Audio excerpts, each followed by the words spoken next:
नमस्कार प्यारे बच्चों, आपकी पाठ्य पुस्तक हमारे अतीत भाग 1 के पाठ 2 जिसका नाम है व्यापार से साम्राज्य तक कंपनी की सत्ता स्थापित होती है। इस पाठ की दोहराई की अंतिम वीडियो में हम आपका स्वागत करते हैं। इससे पिछली वीडियोस में हमने देखा कि किस तरह से कंपनी ने अनेक राजाओं के साथ, नवाबों के साथ लड़ाइयाँ लड़ी, उनका दमन किया, कहीं पे कूटनीति अपनाई, कहीं पर प्रत्यक्ष रूप में युद्ध किए और अपनी सत्ता स्थापित की। अनेक जगहों पर लोगों में राष्ट्रभक्ति की भावना भी जागी, जिससे उन्होंने अंग्रेजों के खिलाफ युद्ध किए। भले ही उन्हें हार का सामना करना पड़ा, परंतु उन्होंने एक जन चेतना, एक राष्ट्रभक्ति की भावना का उदय करने में बहुत बड़ी भूमिका अदा की, जिसमें रानी चेन्नम्मा का नाम आता है, महाराणा रंजीत सिंह का नाम आता है और रानी चेन्नम्मा के चौकीदार रायन्ना का भी हमने पिछली वीडियो में जिक्र किया था। आपकी स्क्रीन के ऊपर ये जो तस्वीर है ये महाराणा रंजीत सिंह के दरबार की है।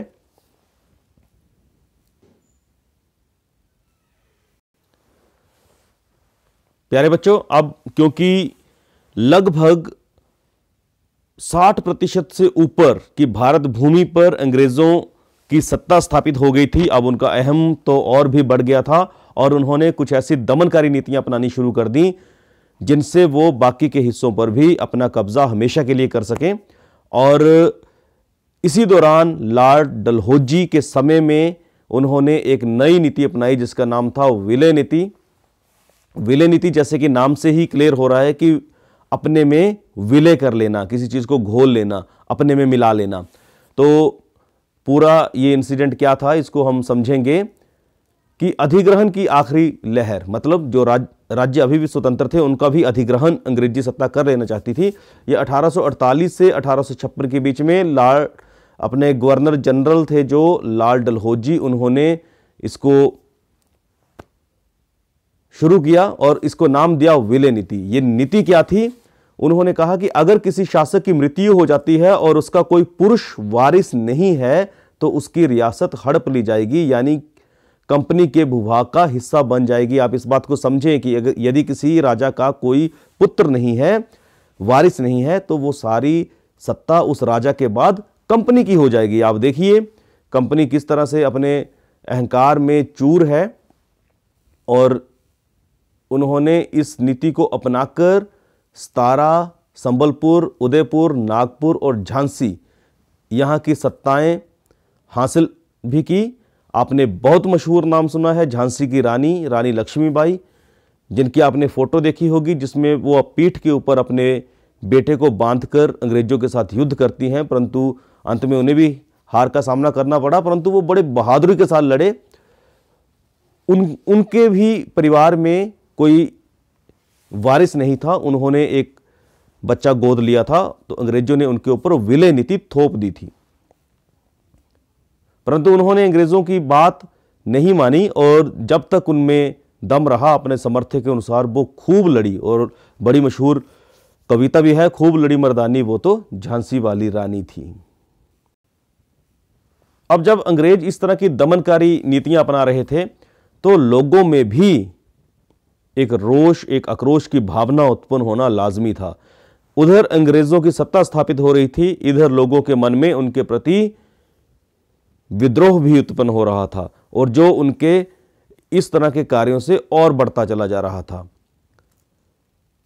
अवध की जनता के नवाब के कुशासन से आजाद कराने के लिए कर्तव्य से बंधे हुए हैं, इसलिए वे अवध पर कब्जा करने को मजबूर हैं। ये बात अंग्रेजों ने कही जब उन्होंने अवध के शासन को अपने हाथ में लिया, ये बात कही। परंतु लोग तो अपने नवाब से प्रेम करते थे। अपने प्रिय नवाब को जिस तरह से गद्दी से हटाया गया उसे देखकर लोगों में गुस्सा भड़क उठा और अवध के लोग भी 1857 में, जिसे हम प्रथम स्वतंत्रता संग्राम कहते हैं, उस विद्रोह में शामिल हुए थे। इसके बारे में हम विस्तार से आगे पढ़ेंगे। बच्चों, अंग्रेजों की फैलती सत्ता को हम इस नक्शे के माध्यम से देख सकते हैं। ये जो आपकी स्क्रीन के ऊपर पहला नक्शा है ये 1797 ईस्वी का है। इसमें आप देखिए जो ये पीले रंग का हिस्सा है, यहाँ पे अंग्रेज़ों का कब्जा था। मतलब ये यहाँ से एंटर हुए थे, प्लासी की लड़ाई वगैरह हो चुकी थी, यहाँ पे इनका कब्जा हो गया था, यहाँ पे कब्जा हो गया था, यहाँ पे मैसूर वाले इलाके में हो गया था, टीपू सुल्तान को हरा चुके थे।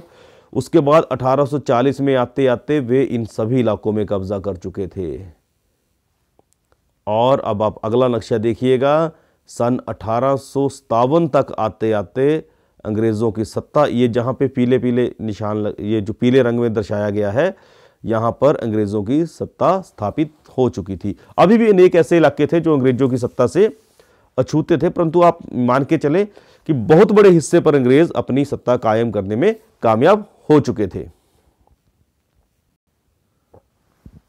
1773 से 1785 के बीच जो गवर्नर जनरल थे भारत के, वारेन हेस्टिंग्सन, उन्होंने यहाँ पे कंपनी का एक प्रशासकीय ढांचा बना दिया था। उन्होंने 3 प्रेसिडेंसी में बांटा था पूरे प्रशासकीय ढांचे को, जिसमें बंगाल प्रेसिडेंसी, मद्रास और बम्बई प्रेसिडेंसी थे। हेस्टिंग्सन ने अपनी तरफ से अपने देश के हित में, अपनी कंपनी के हित में अनेक प्रशासकीय सुधार करने का प्रयास किया था, परंतु वो सभी भारतीयों के हित में नहीं थे, वो उनकी अपनी कंपनी के हित में थे। उन्होंने अनेक न्याय व्यवस्थाएं स्थापित करने की कोशिश की, जिसमें उन्होंने तत्कालीन जो हिंदू पंडित थे, जो मौलवी थे, उनको भी इस काम के लिए हायर किया, मतलब उनकी सहायता भी ली, ताकि एक न्याय व्यवस्था कायम की जा सके। हेस्टिंग्सन ने ही सर्वोच्च न्यायालय की स्थापना की, मतलब जो भी मुकदमे वगैरह होंगे उसके लिए एक न्यायालय स्थापित किया, जहां पे सुनवाइयां होंगी, लोग अपना पक्ष रखेंगे। और कलेक्टर का ओहदा उन्होंने एक तैयार किया, जिनका मुख्य कार्य होता था लगान कर इकट्ठा करना तथा न्यायाधीशों, पुलिस अधिकारियों व दरोगा की सहायता से जिले में कानून व्यवस्था बनाए रखना। यह ढांचा लगभग आज भी उसी जैसा है। उन्होंने जो पुराने सत्ता के केंद्र हुआ करते थे, राजाओं की सत्ता हुआ करती थी, उस सब को हाशिए पे रख दिया, मतलब हटा दिया, और एक नई तरह की न्याय व्यवस्था स्थापित कर दी। प्यारे बच्चों, अंग्रेजों की सत्ता स्थापित होने से एक और चेंज आया, वो था सेना में चेंज। क्योंकि उससे पहले जो मुगल फौजें हुआ करती थी, नवाबों की फौजें थी, राजाओं की फौजें थी, वो अपने तरीके से संचालित करते थे, पर अंग्रेजों ने उस सेना के पूरे स्ट्रक्चर में, पूरी संरचना में ही बहुत बड़े परिवर्तन किए। कंपनी के साथ भारत में शासन व सुधार के नए विचार तो आए, लेकिन उनकी असली सत्ता तो सैनिक ताकत थी। वो सैनिक ताकत के माध्यम से ही पूरे देश पर राज कर पाए। जो मुगल सेना थी उसमें घुड़सवार भी हुआ करते थे, पैदल सेना भी हुआ करती थी, तीर अंदाजी, तलवारबाजी का प्रशिक्षण दिया जाता था, परंतु जो मुगल सेना थी उसमें पैदल चलने वाले जो सैनिक थे वो कम हुआ करते थे, और जब जरूरत पड़ती थी तो वो जमींदारों के माध्यमों से पैदल सैनिक, जो अधिकतर किसान हुआ करते थे, उनको बुला लिया करते थे। परंतु जब अंग्रेजों के पास सत्ता आई तो उन्होंने जो पैदल चलने वाले सिपाही थे उनके प्रशिक्षण के ऊपर भी बहुत बल दिया। वे अपनी सेना को सिपाही कहते थे। जीके का क्वेश्चन हो गया ये एक। और 1820 के दशक में जैसे जैसे युद्ध तकनीक बदलने लगी, कंपनी की सेना में घुड़सवार टुकड़ियों की जरूरत कम हो गई, और इसकी वजह यह थी कि ब्रिटिश साम्राज्य बर्मा, अफगानिस्तान और मिस्र में भी लड़ रहा था, जहां सिपाही मस्केट एक तोड़ेदार बंदूक, एक लंबी बंदूक हुआ करती थी, और मैचलॉक से लैस होते थे। कंपनी की सेना के सिपाहियों को बदलती सैनिक आवश्यकताओं का ध्यान रखना पड़ता था, और अब उसकी पैदल टुकड़ी ज्यादा महत्वपूर्ण हो गई थी। तो यह प्रश्न पूछा जा सकता है कि मुगल सेना में या कंपनी की सत्ता स्थापित होने से पहले की सेना में और कंपनी की सेना में क्या फर्क था। कंपनी की सेना में पैदल सिपाही बहुत अधिक थे, जो प्रशिक्षित होते थे, उनके पास बंदूकें होती थी। यहां पर एक चित्र दिखाया गया है जो कंपनी का सैनिक है। आप वेशभूषा से अंदाजा लगा सकते हैं, पूरी तरह से लैस हथियार भी हैं, और तेज गति से चलने वाले घोड़े उनके पास हैं, पूरी तरह से प्रशिक्षित हैं। तो ये परिवर्तन उस वक्त की सेना में कंपनी के माध्यम से आया।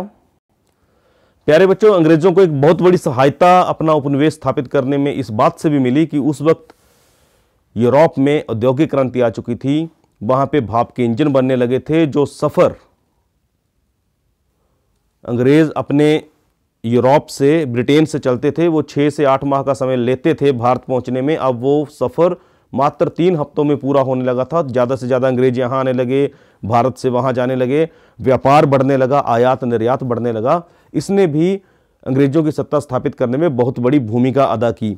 सन 1857 तक भारतीय उपमहाद्वीप में लगभग 63% भूभाग और 78% आबादी पर कंपनी का सीधा शासन स्थापित हो चुका था, और बाकी हिस्सों पर भी कंपनी का अप्रत्यक्ष प्रभाव था। तो इस पूरे पाठ में हमने ये देखा कि किस तरह एक कंपनी जो मात्र व्यापार करने के लिए भारत में आई थी, सन 1857 आते आते काफी अधिक हिस्से पर अपना साम्राज्य स्थापित कर चुकी थी। तो बच्चों, अगली कक्षाओं में, अगले पाठों में भी और अगली कक्षाओं में भी हम और विस्तार में इस पूरे इतिहास को जानेंगे। तो अभी के लिए इतना ही। ये पाठ यहाँ पे कंप्लीट होता है। कार्यपत्रक को ध्यान से करिएगा और तब तक के लिए जय हिंद, जय हिमाचल।